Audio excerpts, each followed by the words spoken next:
ఈరోజు దేవుని వాగ్దానం 127వ కీర్తన 3వ వచనం.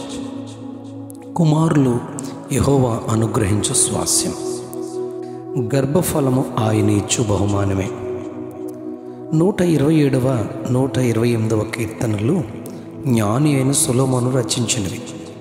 ఈ కీర్తనల్లో సొలొమోను ఇలా ప్రారంభిస్తున్నారు: యెహోవా ఇల్లు కట్టించని ఎడల అని, యెహోవా పట్టణమును కాపాడని ఎడల అని మొదలు పెడతారు. సృష్టికర్త అయిన దేవుడు అనుగ్రహిస్తేనే పొందుకోగలం. ఆదికాండంలో దేవుడు మానవులను సృజించి ఆదాము హవ్వలను పేరు పెట్టినట్లు చూస్తాం.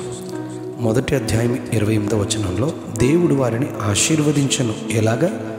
మీరు ఫలించి అభివృద్ధి పొంది విస్తరించి భూమిని నిండించి దానిని లోపరుచుకొనుడని ఏలుడని చెప్పారు దేవుడు. 4వ అధ్యాయం ఆదికాండం 1వ వచనంలో హవ్వ గర్భవతి అయి కుమారుని కని యెహోవా దయ వలన నేను ఒక మనుష్యుని సంపాదించుకున్నానని చెప్తారు. 4వ అధ్యాయం 28వ వచనంలో హేబేలునకు ప్రతిగా దేవుడు నాకు మరి ఒక సంతానము నియమించననుకొని అతనికి షేతు అని పేరు పెట్టినట్లు చదువుతాం. 128వ కీర్తన 3వ వచనంలో యెహోవాయందు భయభక్తులు కలిగి ఆయన త్రోవలందు నడుచువారు ధన్యులని, వాని లోగిటి వాని భార్య ఫలించు ద్రాక్షవల్లి వలె ఉండునని, భోజనపు పళ్ళ చుట్టూ పిల్లలు ఒలీవ మొక్కల వలె ఉందురని దేవుడు దీవిస్తాడు. 119వ కీర్తన 9వ వచనంలో ఆయన సంతులేని దానిని ఇల్లాలుగాను కుమారుల సంతోషము గల తల్లిగాను చేయునని దేవుని గొప్పతనాన్ని గురించి రాయబడింది. ఈ మాట సంతానం కొరకు ఎదురుచూచు వారికి ఒక గొప్ప వాగ్దానం. ఆదికాండం 21వ అధ్యాయం 2వ వచనంలో నిండు వృద్ధాప్యంలో అనగా 100 ఏండ్ల వయసులో అబ్రహాము కుమారుని పొందుకున్నట్లుగా వ్రాయబడింది. ఈ సంతానానికి విశ్వాసమే కారణమని అబ్రహాము యొక్క విశ్వాసం రోమీలకు రాసిన పత్రిక 4వ అధ్యాయం 19వ వచనంలో ఎంతో గొప్పగా కొనియాడబడింది. ఆదికాండం 25వ అధ్యాయం 21వ వచనంలో ఇస్సాకు భార్య గొడ్రాలు. అతడు ఆమె కొరకు ఆ యెహోవాను వేడుకున్నప్పుడు యెహోవా అతని ప్రార్థన విని అతని భార్య అయిన రెబెకా గర్భవతి అగునట్లుగా దేవుడు చేశాడని రాస్తారు. ఆమె 2 కవలలకు బిడ్డలకు జన్మనిస్తుంది. వారే ఏశావు, యాకోబులు. ఆదికాండం 30వ అధ్యాయం 2వ వచనం 22వ వచనంలో యాకోబు యొక్క భార్య అయిన రాహేలు పిల్లలు కనలేదని దేవుడు రాహేలును జ్ఞాపకం చేసుకుని ఆమె మనవి విని ఆమె గర్భము తెరవబడి 2 పిల్లలకు యోసేపు బెన్యామీనులకు జన్మనిచ్చారని అక్కడ రాయబడింది.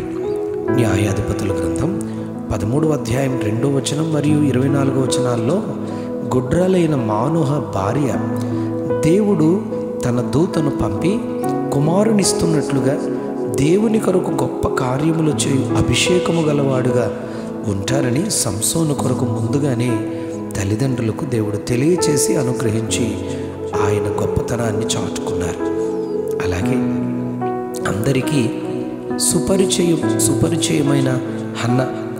1 సమూయేలు 1వ అధ్యాయం 5-19 వచనాల్లో ఆమె పొందుకున్న కుమారుని సమూయేలును గూర్చి సేవకుడైన ఏలియా ద్వారా ముందుగా చెప్పి ప్రభు అనుగ్రహిస్తారు.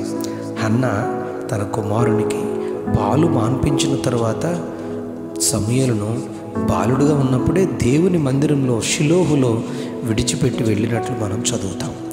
2వ సమూయేలు 6వ అధ్యాయం 22వ వచనంలో దేవుని సన్నిధిలో మందసము ముందు హృదయానందముతో ఆడుతూ నాట్యమాడుచు ఉన్న దావీదును చూసి సౌలు కుమార్తె మీకాలు అపహాస్యం చేస్తున్నందుకు దేవుని అనుగ్రహం సంతానం కొరకు పొందుకోలేకపోయింది. మరణం వరకు సౌలు కుమార్తె మీకాలు సంతానం లేకుండానే పిల్లలను కనలేదని ఆమె కొరకు రాయించాడు దేవుడు. దేవుని యందు భయభక్తులు కలిగి ఆయన త్రోవలందు నడుచు వారందరూ ధన్యులని, వారు పిల్లలను చూస్తారని 128వ కీర్తన 6వ వచనంలో ప్రభు రాయించారు. ఏదేమైనా అనుమానం లేదు, కుమారులు యెహోవా అనుగ్రహించు స్వాస్యము, గర్భఫలం ఆయన ఇచ్చు బహుమానమని విశ్వసించి సంతాన దీవెనను మనం పొందుకుందుముగాక.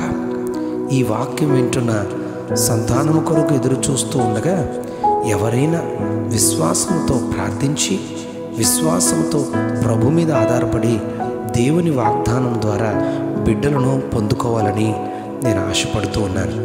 ఈ వాక్యం బోధిస్తున్న నేను, నా కుటుంబం, మాకు కూడా 4 సంవత్సరాలు మా వివాహమైన తర్వాత మాకు సంతానం లేరు.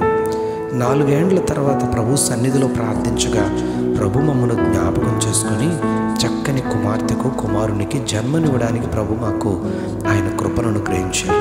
ఒక మాటలో చెప్పాలంటే ఈ వాగ్దాన ప్రకారంగా 127:3 ప్రకారంగా కుమారులు యెహోవా అనుగ్రహించే స్వాస్యము, గర్భఫలము ఆయన ఇచ్చు బహుమానమే అని విశ్వసిద్దాం.